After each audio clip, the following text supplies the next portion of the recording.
মা কালীর আরাধনায় মুখ্যমন্ত্রী। প্রতি বছরের মতো এবারও মমতা বন্দ্যোপাধ্যায়ের কালীঘাটের বাড়িতে ভক্তির বন্দনা। মুখ্যমন্ত্রীর বাড়িতে কালী পুজোয় অভিষেক বন্দ্যোপাধ্যায়, ভোগ রান্না করলেন মমতা বন্দ্যোপাধ্যায়।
বাংলা জুড়ে কালী বন্দনা, লেক কালীবাড়িতে ভক্ত সমাগম। মা কালীর আরাধনায় অভিষেক বন্দ্যোপাধ্যায়।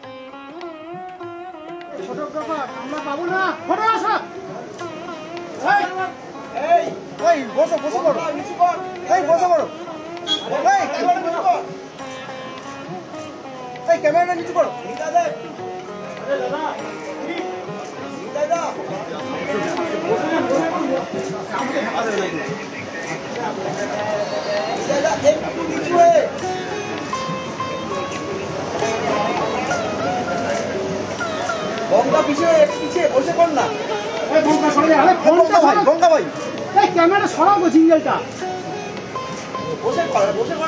কি গো, আমরা পেছনে দাঁড়িয়ে আছি 1 ঘন্টা ধরে।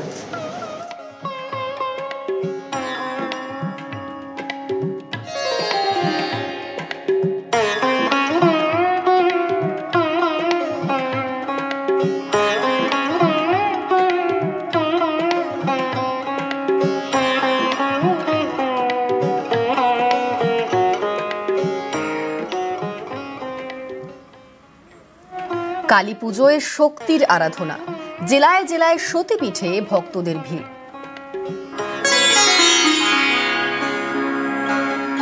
সতীপীঠ, সতীর দেহের বিভিন্ন অংশ বিভিন্ন জায়গায় পড়ে তৈরি হয়েছে পীঠ। সব মিলিয়ে 51টা। রাজ্যের নানা জেলাতেও রয়েছে সতীপীঠ।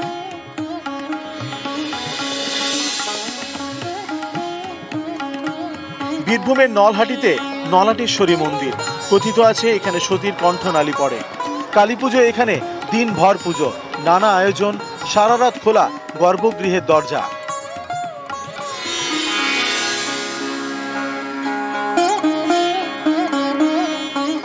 সতীর কোমরের একটা অংশ পড়েছিল কঙ্কালী তলায়, সেই থেকে এখানে সতীকে কঙ্কালী রূপে পুজো করা হয়। কালী পুজো তো একটা আছে, বিশেষ দিনে আসতে পেরে আরো ভালো লাগছে। ভিড় যতটা ভেবেছিলাম তুলনামূলক সকালবেলা হয়তো কম রয়েছে। এরকম জায়গায় আসাটা তো ইচ্ছা থাকে না কালী পুজোর দিন, এসে খুব ভালো লাগছে। পুজো দেওয়া হয়ে গেছে, খুব ভালো মতন পুজো দিয়েছি, দর্শন পেয়েছি।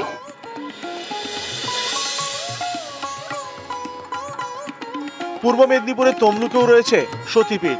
এখানে পড়ে সতীর বাঁ পায়ের গোড়ালি, তৈরি হয় বর্গভীমা মন্দির।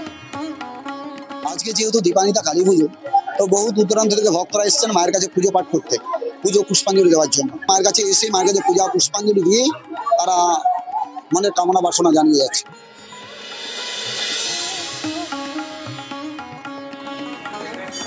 আসানসোলের কল্যাণেশ্বরী মন্দির। এই মন্দিরে ইতিহাসের গন্ধ। জনশ্রুতি, রাজা বল্লাল সেনের কুলদেবী ছিলেন শ্যামারূপা। রাজার মেয়ের সঙ্গে কাশীপুরের রাজা কল্যাণী প্রসাদের বিয়ে হয়। শ্যামারূপাকে যৌতুক হিসেবে পান কল্যাণীর রাজা। বাড়ি ফেরার পথে রাজা পথ হারান। একটি গাছের নিচে রাখেন শ্যামারূপাকে। সেখানেই গড়ে উঠেছে কল্যাণেশ্বরী মন্দির। রাজা কল্যাণী প্রসাদ থেকে কল্যাণেশ্বরী মন্দির। শ্যামারূপার মূর্তি রূপোর তৈরি। পুজো হয় মন্দিরের গর্ভগৃহে। দিনে হয় সন্ধ্যারতি। এই মন্দিরকে বলা হয় সিদ্ধপীঠ। নিউজ 18 বাংলা। পূর্ব বর্ধমানের আউশগ্রাম, এখানে কালী পুজো শুরু করেছিল ডাকাতরা। তাই ধানকোড়া গ্রামে পুজোর সময় চলে লাঠি খেলা। পাণ্ডু গ্রামে আবার চুরির জিনিস দিয়ে পুজো করা হয়।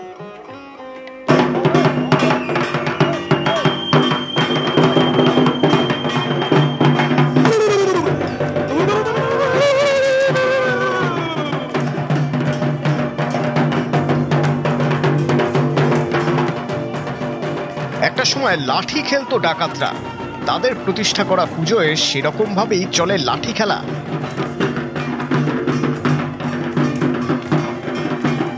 পূর্ব বর্ধমানের আউশগ্রামের ধনকোড়া এলাকা একসময় ছিল ঘন জঙ্গলে ঘেরা। গা ঘেঁষে বয়ে গিয়েছে কুনুর নদী। এই নদীর পাশেই শ্মশান। আগে এই শ্মশানে কালী পুজো করতো ডাকাতরা। তারপর ডাকাতি করতে যেত। সময় গড়িয়েছে, জঙ্গল কেটে বসতি হয়েছে। এখন পুজো করে ভট্টাচার্য পরিবার। প্রায় 350 বছরের কালী পুজোয় রয়েছে ডাকাত দলের গল্প। অনেক বছর ধরে চলছে।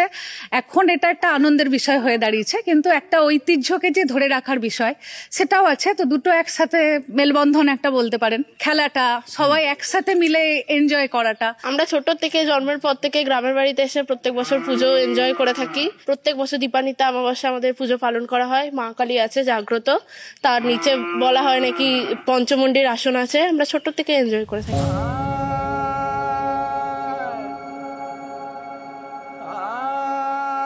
আউশগ্রামেই পাণ্ডুক।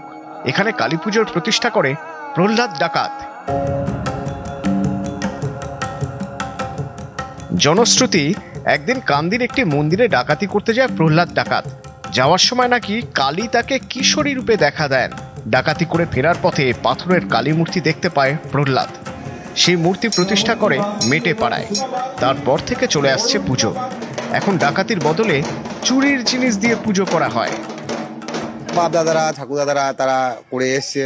তারা বড় বড় চুরি করতো আগে। এখন একটা যে কোনো একটা জিনিস চুরি করে নিয়ে মায়ের কাছে আনতে হয়, সেই ইয়েতেই পুজোটা হয়। বা পাটা সবসময় আগে আছে, তার জন্য বামাকালী নামে প্রচলিত। 300 বছর ধরে হয়ে আসছে আমাদের গ্রামে। প্রহ্লাদ মেটে যে ডাকাত ছিল, ডাকাত দল, সেই প্রহ্লাদ মেটেদের বংশধর এখন পুজোটা চালিয়ে যাচ্ছে।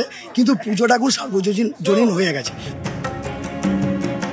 পূর্ব বর্ধমান থেকে ক্যামেরায় দীপঙ্কর মল্লিকের সঙ্গে শরদিন্দু ঘোষ, নিউজ 18 বাংলা।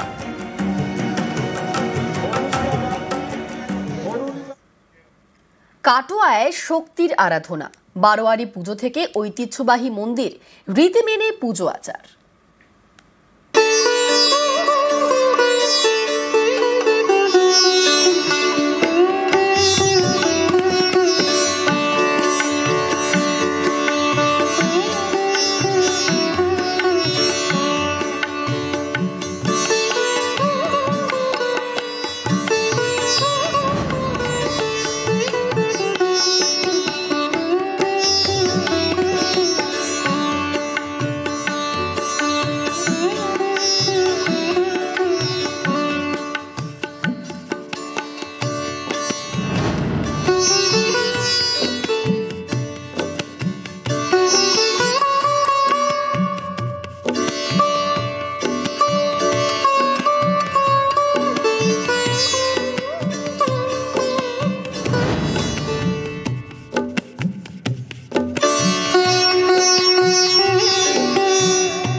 খ্যাপা সাধকের পুজো, নাম খ্যাপা কালী।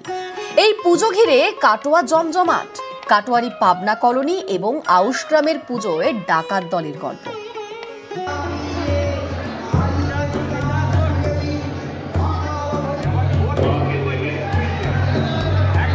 পূর্ব বর্ধমানের কাটোয়ার গৌরাঙ্গ পাড়া, এখানকার খ্যাপা কালী পুজো 100 বছরের বেশি পুরনো। জনশ্রুতি রয়েছে কাটোয়ায় থাকতেন এক খ্যাপা সাধক, তিনি এই কালী পুজো শুরু করেন, তাই নাম খ্যাপা কালী। প্রায় 22 ফুটের প্রতিমা, 3 কেজি সোনা আর প্রায় 6 কেজি রূপোর গয়নায় সাজানো, সোনার মুকুট এবং হাড়ে চমক। এই পুজোয় ভিড় করেন ভিন রাজ্যের পুণ্যার্থীরাও। মায়ের কাছে না এলে আমাদের মন ঠান্ডা হয় না, মায়ের কাছে এসে তবে আমাদের একটা বছরটা আমাদের হয়, মানে এখান থেকে শুরু হয়। মা ভীষণ জাগ্রত, সবারই মনস্কামনা পূর্ণ করে।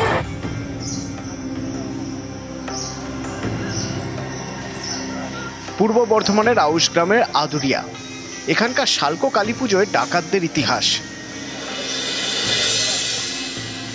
জনশ্রুতি রয়েছে একটা সময় এখানকার জঙ্গলে ছিল রঘু ডাকাত, ভৈরব ডাকাতদের ডেরা।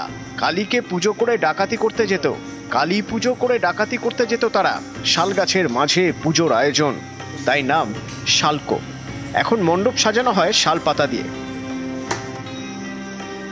আমাদের এই গোপভূমের যে সমস্ত কালীগুলো রয়েছে তাদের অনেকগুলো রূপ। কালীর প্রকারভেদ দেখি, কালের অধিষ্ঠাত্রী দেবী কালী, তো কালীর 8টা ভাগ। সেই 8টা কালীর মধ্যে এটা হচ্ছে শ্মশান কালী, কারণ এর মায়ের গায়ের রং হচ্ছে কালো, মায়ের হাতে নরমুণ্ড আছে এবং একদিনই মূর্তি তৈরি হয় এবং শালপাতা জঙ্গলে আনা হয়। রাত 2টোর পর ঘট আসে, মানে 12টার পর ঘট আসে। এগুলো সবই কিন্তু ডাকাতি কালী সিরিজ এবং শ্মশান কালীর ক্ষেত্রে যায়। কাটোয়া পুরসভা এলাকার পাবনা কলোনি, এখানে নিম গাছকে কালী রূপে পুজো করা হয়। একসময় ঝোপের মধ্যে পুজো হতো, তাই নাম ছুপো মা। প্রায় 250 বছর আগে এই এলাকা ছিল ঝোপ জঙ্গলে ভরা। এখানেই একটি নিম গাছের নিচে কালী পুজো করত ডাকাতরা, তারপর ডাকাতি করতে যেত। পরে ঝোপ জঙ্গল কেটে বসতি গড়ে ওঠে, তখনই নিম গাছের নিচে পাথরের মূর্তি পাওয়া যায়। পরে সেই মূর্তি উধাও হয়ে যায়, তখন থেকে নিম গাছকে কালী রূপে পুজো করা হয়। তখনকার দিনে ইংরেজদের ভয়ে কোনো মন্দির স্থাপন তারা করতে পারেননি। আস্তে আস্তে ঘনবসতি বেড়েছে, লোকজন বেড়েছে, আস্তে আস্তে মন্দির তৈরি হয়েছে, মায়ের কাছে ভক্তবৃন্দরা এসছে, তাদের মনোবাসনা পূর্ণ হয়েছে। মানে গাছই এখানে দেবতা। নিউজ 18 বাংলা।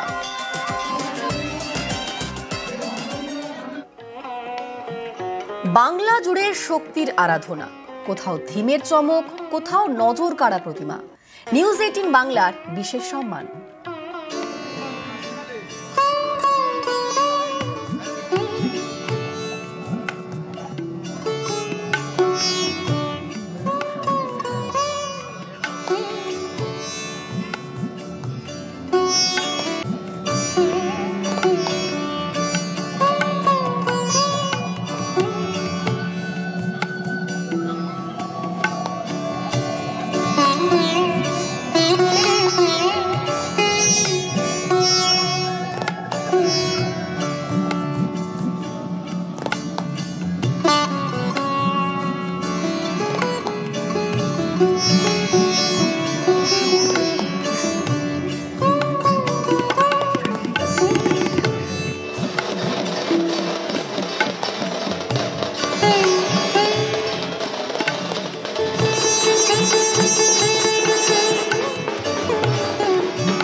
জম্মু কাশ্মীরের অনন্তনাগ দিওয়ালি পালনে সিআরপিএফ জওয়ানরা, আলোর উৎসবে মাতোয়ারা, প্রদীপ জ্বালালেন তারা। এরপর নাচ গান ও বাজি পুড়িয়ে দীপাবলি পালন।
আলোর উৎসবে ভারতীয় সেনার জওয়ানরা কাঠুয়ার বাড়িতে জওয়ানরা এদিন প্রদীপ জ্বালালেন, বাজি পোড়ালেন। এরপর নাচে গানে উৎসবে মেতে ওঠেন তারা।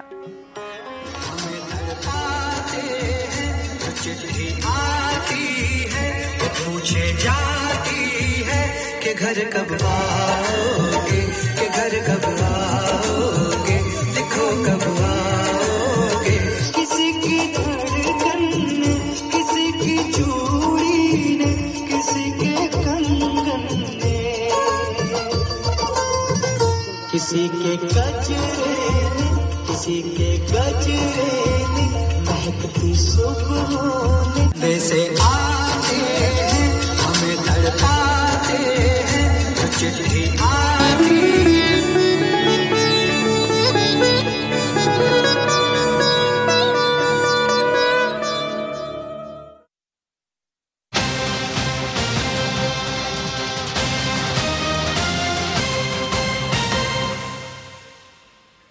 যে খবরের দিকে নজর রাখবো, মহিলা জুনিয়র ডাক্তারকে ধর্ষণের হুমকি, পুলিশ অফিসার পরিচয়ে হুমকি অস্থায়ী হোমগার্ডের।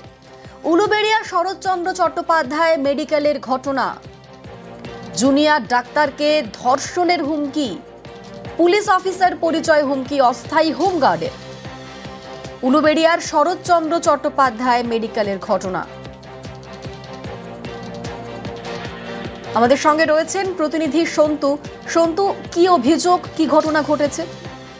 দেখো, ওই জুনিয়র ডাক্তারের যেটা অভিযোগ যে গতকাল কিন্তু সন্ধ্যের সময় অস্থায়ী যে ট্রাফিক হোমগার্ড তার দলবল নিয়ে আত্মীয়কে চিকিৎসা করাতে নিয়ে যান। সেই সময় কিন্তু জুনিয়র ডাক্তার যারা তিনি চিকিৎসা করে রেস্টরুমে রেস্ট নিচ্ছিলেন, সেই সময় তার উপর চড়াও হওয়া বলে অভিযোগ। তাকে মারধর করার পাশাপাশি তাকে হুমকিও দেওয়া হয় যে হাসপাতাল থেকে বাইরে বেরোলে তাকে দেখে নেওয়ার হুমকি দেয়। এরপরেই কিন্তু ভীত সন্ত্রস্ত ওই যে জুনিয়র ডাক্তার সে কিন্তু উলুবেড়িয়া থানার দ্বারস্থ হয় এবং পুলিশের তরফ থেকে যেটা জানানো হয়েছে, জুনিয়র কিন্তু অস্থায়ী হোমগার্ড সমেত কিন্তু আরো একজনকে আটক করে রাখা হয়েছে এবং ঘটনার তদন্ত শুরু করা হয়েছে।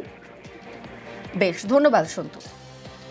একজন পেশেন্টের আমি এক্সামিনেশন করেছিলাম, সে এক্সামিনেশন করতে দিচ্ছিল না এবং সে আমাকে লাথিও মেরেছিল। পেশেন্টের বাড়ির লোক আমাকে বলে যে আপনাকে মেরেছে, তাতে আপনি মরে তো যাননি, মার খান যাই খান আপনার দায়িত্ব, এটা আপনার চাকরি। তো আমি তাদেরকে বলি যে অলরেডি 5:30 6টা বাজতে যাচ্ছে, ভিজিটিং আমার 6টায় শেষ হলেই আমার ম্যাডাম এসে উনিকে আবার চেক করবেন। ওনার পাশের আরেকজন বলেন হসপিটাল থেকে বেরোন, আপনি জ্যান্ত কি করে বাড়ি ঢোকেন আমি দেখে নেব। আমার হাত মুছে দিয়েছে। উনি বলছেন যে উনি পুলিশের খুব বড় অফিসার আর পার্টিরও নেতা, একই সময় দুজনই আমার গায়ে হাত তুলেছে, মারধর করেছে। অবশ্যই, ওরা তো বলেই দিচ্ছে যে আপনি হসপিটালের বাইরে বেরোলে মারধর করবে।